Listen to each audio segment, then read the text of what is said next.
Dieu a toujours un moyen pour vous encourager, car nous appartenons à un Dieu extraordinaire qui ne nous laissera jamais complètement désemparés. Et vous pouvez vous-même être partie prenante pour encourager quelqu'un. Ce que Dieu va faire pour Paul, l'apôtre, est tellement extraordinaire sans qu'il ait demandé forcément quoi que ce soit.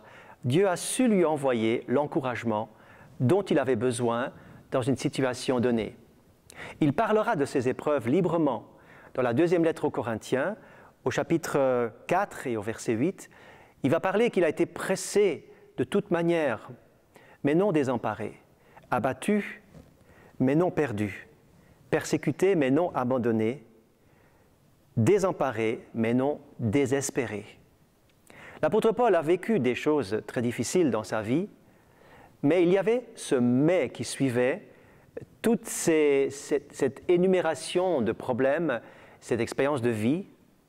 Mais ce « mais » a été la conséquence de l'action de Dieu. Il pouvait dire « jamais on est entièrement arrivé au bout de tout avec le Seigneur ». Car le Seigneur peut nous retrouver dans la nuit la plus noire, dans la détresse la plus forte, dans le désert le plus aride ou dans la vallée la plus profonde. Je voudrais prendre 3 situations tirées du livre des Actes des Apôtres, où nous voyons l'apôtre Paul qui va faire face à des épreuves soudaines, imprévisibles pour les unes ou les autres. Et nous allons voir de quelle manière Dieu va l'encourager. Et je suis certain que ces situations, même si elles sont anciennes et qu'elles sont dans un autre contexte et dans un autre monde, elles peuvent tout à fait nous rejoindre aujourd'hui. Dans le livre des Actes, donc au chapitre 23, nous voyons l'apôtre Paul qui est à Jérusalem. Il est seul devant un tribunal. Il a été arrêté et il doit s'expliquer. Devant lui, toute une série de personnes, le regard grave, menaçant.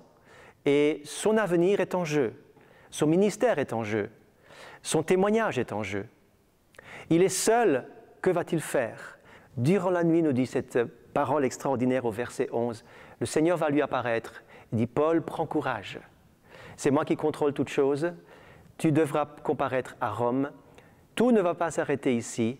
Il y a une suite et c'est moi qui contrôle la suite. L'apôtre Paul avait besoin d'une parole d'encouragement venant droit du ciel dans son cœur, dans sa situation, pour pouvoir supporter la suite des épreuves.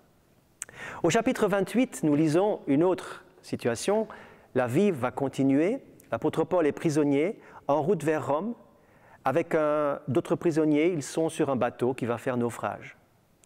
Ils vont échouer sur l'île de Malte, nous dit le texte, et ensuite ils vont repartir, appauvris bien sûr, fatigués, exténués, sans ressources. Ils vont faire leur chemin depuis la côte jusqu'à Rome. Cette longue route où tout le monde est fatigué, exténué, cette longue route a touché des chrétiens. La situation dramatique et éprouvante de l'apôtre Paul va toucher non seulement Dieu, bien sûr, mais beaucoup de chrétiens qui vont entendre parler de cela et qui vont se mettre en mouvement, en route, depuis Rome, pour rejoindre le cortège des prisonniers dont fait partie l'apôtre Paul. Et le texte est tellement simple, tellement précieux, merveilleux, car il va dire « Paul, en les voyant, reprit courage ». Simplement la présence des chrétiens à un moment précieux de sa vie où il en avait tant besoin d'amour, de compassion et de communion fraternelle. Rien que cela lui a redonné du courage et des ailes pour poursuivre la route.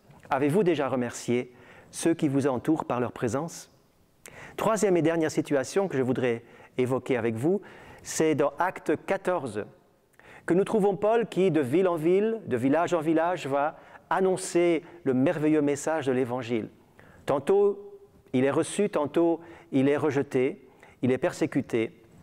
À un moment donné, cela deviendra tellement grave que les ennemis, dans leur fureur, vont le lapider et il sera laissé pour mort au bord d'un chemin. Mais le texte nous dit au verset 20 du chapitre 14 que les frères vont l'entourer et l'apôtre Paul va se relever. Il sera guéri, même ressuscité, nous ne savons pas.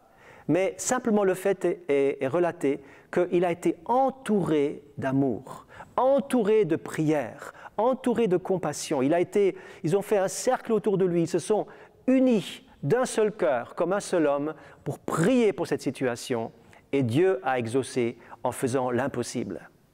Mes amis, l'encouragement de Dieu, à un moment donné, dans une situation donnée, est toujours quelque chose qui mérite d'être retenu. Et j'espère que ces exhortations, ces encouragements, ces expériences de vie de l'apôtre Paul vont vous rejoindre afin que vous soyez encouragés et que nous devenions source d'encouragement pour quelqu'un qui aujourd'hui même en a tant besoin et qui attend cela. Je termine par ce verset qui nous dit « Dieu ne permet jamais que nous soyons éprouvés au-delà de nos forces. Et avec l'épreuve, il prépare le moyen d'en sortir afin que nous puissions la supporter. Prenez courage, Dieu vous aime. Jamais il ne perdra votre trace. Jamais il ne vous abandonnera. »